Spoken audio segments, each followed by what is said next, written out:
tugas baru untuk guru di tahun 2025 sesuai dengan Kepmen yang baru terbit di bulan Oktober tanggal 24 kemarin. Ikuti sampai selesai. Jangan lupa untuk subscribe, like, komen, dan share agar mendapatkan informasi lengkapnya. Baik teman-teman, di dalam Kepmen itu ada perubahan. Di dalam Kepmen itu terkait dengan tugas-tugas tambahan untuk guru. Ya, tugas tambahannya apa saja?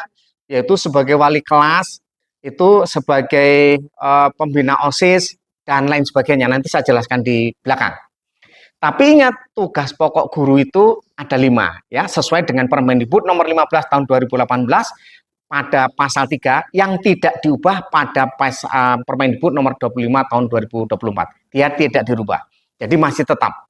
Tugas pokoknya ada 5. Yang pertama, merencanakan pembelajaran atau pembimbingan. Melaksanakan pembelajaran atau pembimbingan. Menilai hasil pembelajaran atau pembimbingan, membimbing dan melatih peserta didik, dan yang kelima melaksanakan tugas tambahan yang melekat pada tugas pokok. Nah, inilah yang nanti ada Kepmennya. Nah, untuk merencanakan pembelajaran ada 2 tugas yang harus dilakukan oleh guru, yaitu pengkajian kurikulum. Kurikulum yang akan digunakan seperti apa? Kita tunggu nanti tentunya dengan menteri yang baru.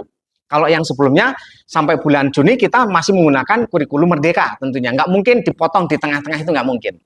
Itu yang pertama. Jadi harus melakukan pengkajian. Kalau di kurikulum merdeka yang perlu dikaji adalah CP, TP, ATP. Itu harus dikaji.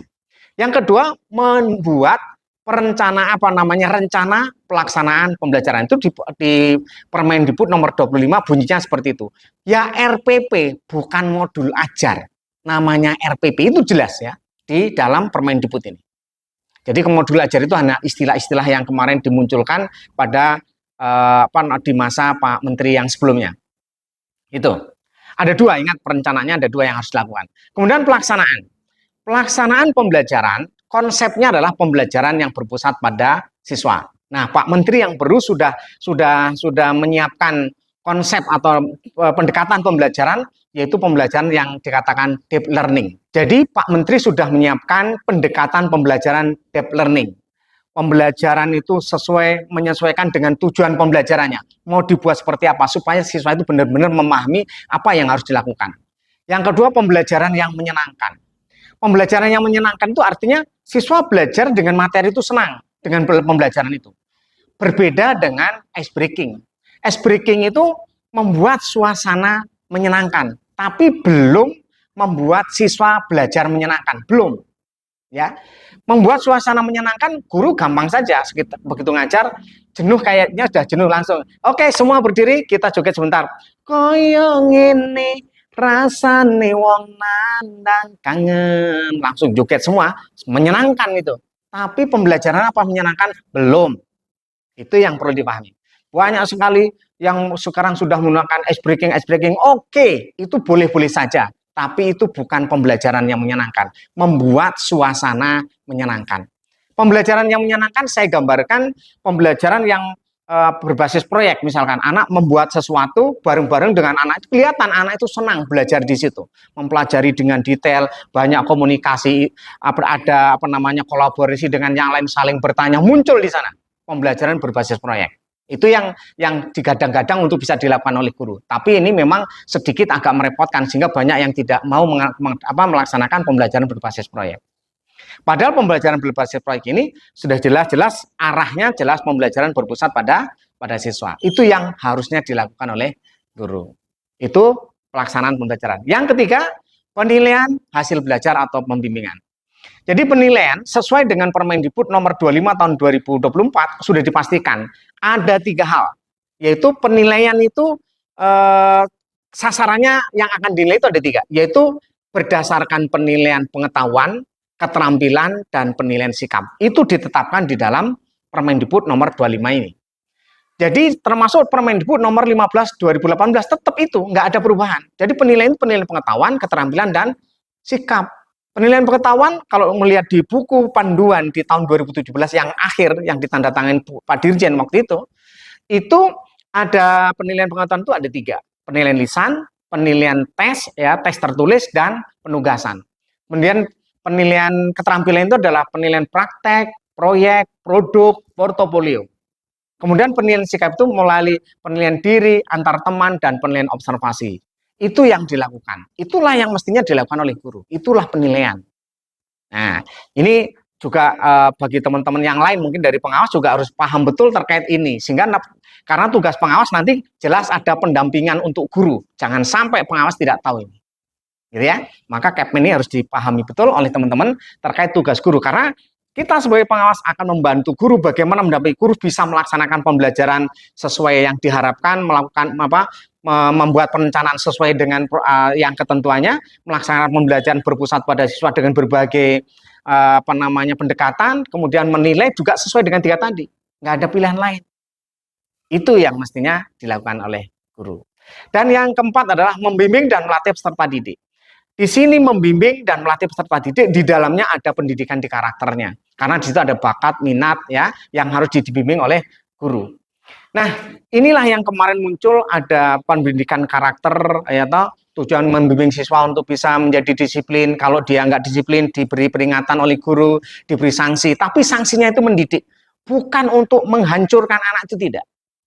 Yang kemarin menjadi viral, orang tua protes, orang tua ini karena memang di sini semakin lemah guru. Harapannya tahun ini Pak Wakil Presiden sudah menyatakan adanya undang-undang perlindungan guru.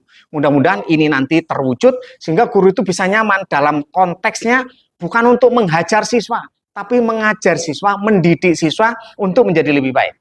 Itu bagi orang tua.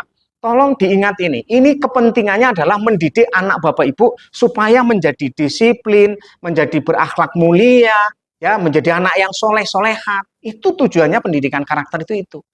Karena sekolah itu merupakan miniatur dari kehidupan nyata. Ketika ada salah diingatkan, dikasih peringatan, dikasih sanksi, tapi sanksinya yang mendidik. Kalau nggak mendidik wajar, guru dikasih nanti dilaporkan dan lain sebagainya itu wajar kalau memang dia tidak sesuai dengan prosedur. Tidak sesuai dengan kode etiknya guru. Wajar itu dilaporkan. Tapi kalau yang selama ini terjadi itu, yang seharusnya itu tidak dilaporkan juga. Sehingga ketika anak ada memang sedikit nakal diingatkan nggak boleh oleh orang tuanya, sudah diajar sendiri di sekolah. Nggak apa di rumah, nggak usah diajar, nggak bisa dititipkan di sekolah. Kalau memang seperti itu. Nah, di sini ada tugas sesuai peraturan perundang-undangan ini. Supaya mendidik. Jadi etalasenya orang siswa itu kehidupannya di sekolah itu. Nanti di kehidupan nyata, kalau dia salah akan dihukum. Pada saat dihukum masuk ke penjara. Emang orang tua sanggup itu langsung bisa nangani seperti itu. Ini kan di sekolah dilatih kalau salah ya dikasih peringatan, dikasih sanksi supaya nanti tidak terjadi dalam kehidupan nyata. Itu pokoknya bagi orang tua maupun guru juga harus tahu hal ini. Ya, pentingnya itu. Kemudian tugas yang kelima yang terakhir adalah melaksanakan tugas tambahan yang melekat pada tugas pokok. Nah, melaksanakan tugas tambahan itu ada di di Kepmen 495 ini. Nah, tugas tambahannya Pak, wali kelas dapat 2 JP, jadi pembina pembina OSIS 2 JP, pembina ekskul 2 JP, koordinator PKB 2 JP, kemudian dan lain sebagainya. Itu bagian dari melaksanakan tugas pokok yang melekat pada tugas guru. Nah, inilah yang harus dilakukan oleh teman-teman guru dan sesuai dengan peraturan perundang-undangan yang ada. Ya kan? Mudah-mudahan semuanya semangat kembali, muncul kembali semangatnya untuk bisa mendidik dengan sebaik-baiknya. Harapannya Undang-Undang Perlindungan Guru dari Pak Wapres yang sudah disampaikan kemarin pada Pak Menteri ini segera terwujud sehingga teman-teman itu ngajarnya agak nyaman. Karena sekarang itu banyak yang istilahnya sudah apatis gitu ya, terserah loh anak uang karpun nakal yokono terserah. Nah, itu kan akan jadi masalah. Ini pendidikan tidak bisa seperti itu. Kita harus sabar. Guru harus sabar. Guru harus bisa mendidikkan yang baik. Maka nanti ada salah satu tugas guru yang salah satunya adalah adanya interaksi dengan orang tua. Kalau ada apa-apa, interaksi dengan orang tua. Pak, anak bapak seperti ini, gimana baiknya? Mau dikasih sanksi yang seperti apa baiknya supaya anak bapak ini menjadi lebih baik. Itu harus dilakukan oleh guru. Wajib dilakukan. Ingat, interaksi antara guru dan dengan orang tua menjadi ketentuan yang harus dilakukan oleh guru. Semoga sukses, tetap semangat. Jangan lupa yang belum subscribe, silakan klik subscribe, like, komen, dan share sehingga mendapatkan video-video berikutnya terkait penjelasan tentang tugas guru ini. Mohon maaf kalau ada yang kurang berkenan dan saya akhiri. Assalamualaikum warahmatullahi wabarakatuh.